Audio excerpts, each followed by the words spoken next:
झारखंड विधानसभा चुनाव के नतीजे आज घोषित हो जाएंगे। सुबह 8 बजे से वोटों की गिनती शुरू हो गई है। पोस्टल बैलेट के बाद अब ईवीएम की गिनती शुरू हो गई है। झारखंड में विधानसभा की 81 सीटें हैं। सत्तारूढ़ झारखंड मुक्ति मोर्चा दोबारा सरकार बनाने का दावा कर रही है। वहीं एनडीए का कहना है कि सरकार उनकी बनेगी। झारखंड मुक्ति मोर्चा अगर फिर से जीत दर्ज करती है तो सत्ता में उसकी वापसी होगी। हालांकि सभी की नजरें आज के नतीजों पर टिकी हुई है। झारखंड विधानसभा चुनाव के रुझानों में बेहद कांटे का मुकाबला देखने को मिल रहा है। इस वक्त जहां बहुत देर से इंडिया गठबंधन पीछे चल रहा था, वहां अब INDIA गठबंधन ने बहुमत का आंकड़ा पार कर लिया है। झारखंड में बड़ा उलटफेर देखने को मिल सकता है। महागठबंधन 48 सीटों पर आगे चल रही है। खास बात यह है कि राजद 6 सीटों पर लीड कर रही है, वहीं माले 2 सीटों पर आगे है। दूसरी ओर एनडीए 30 सीटों पर आगे है। बहुमत से काफी दूर झारखंड के सरायकेला विधानसभा सीट से चौंकाने वाली खबर सामने आ रही है और इस सीट से बीजेपी के चंपई सोरेन पहले राउंड की काउंटिंग के बाद पीछे चल रहे हैं। चंपई सोरेन को 6837 वोट मिले हैं। वो 2986 मतों से पीछे चल रहे हैं। जेएमएम के गणेश को 9823 वोट मिले हैं। झारखंड की राजनीति में चंपई सोरेन झारखंड टाइगर के नाम से मशहूर है।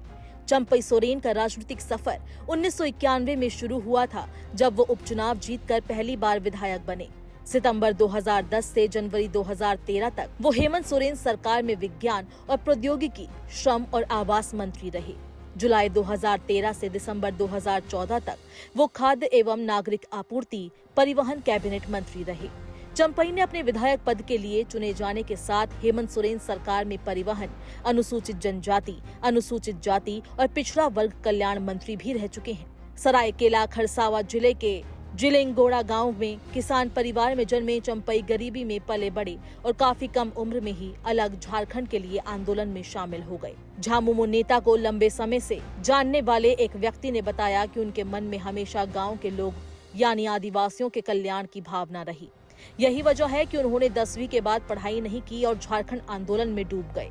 चंपई सोरेन, जिन्हें उनके समर्थक कोल्हान के टाइगर के रूप में जानते हैं, 1970 के दशक में जब राज्य आंदोलन ने जोर पकड़ा तो 1973 में जेएमएम का गठन हुआ। चंपई जिसमें शामिल हो गए। उन्होंने झारखंड राज्य के अलग होने के मुद्दे पर लोगों को संगठित करना शुरू किया। उनके करीबी लोगों ने बताया कि 1990 के दशक में उन्होंने जमशेदपुर में टाटा स्टील के गेट पर असंगठित मजदूरों के बड़े आंदोलन का नेतृत्व भी किया। झारखंड के मुख्यमंत्री हेमंत सोरेन के पिता शिबू सोरेन बड़े आदिवासी नेता रहे हैं। चंपई सोरेन उनके करीबी रहे हैं। यही कारण है कि हेमंत सोरेन चंपई के पैर छूते रहे। हेमंत पार्टी के आंतरिक मामलों को लेकर चंपई से कई बार भी सलाह ले चुके हैं। 2 फरवरी 2024 को चंपई सोरेन सीएम बने थे, लेकिन जैसे ही हेमंत सोरेन 28 जून को जेल से बाहर आए तभी ये सवाल उठने लगा था कि क्या हेमंत सोरेन एक बार फिर सीएम बन सकते हैं। इसका जवाब 3 जुलाई 2024 को मिल गया, जब चंपई सोरेन ने सीएम पद से इस्तीफा दे दिया और हेमंत सोरेन एक बार फिर से सीएम बन गए।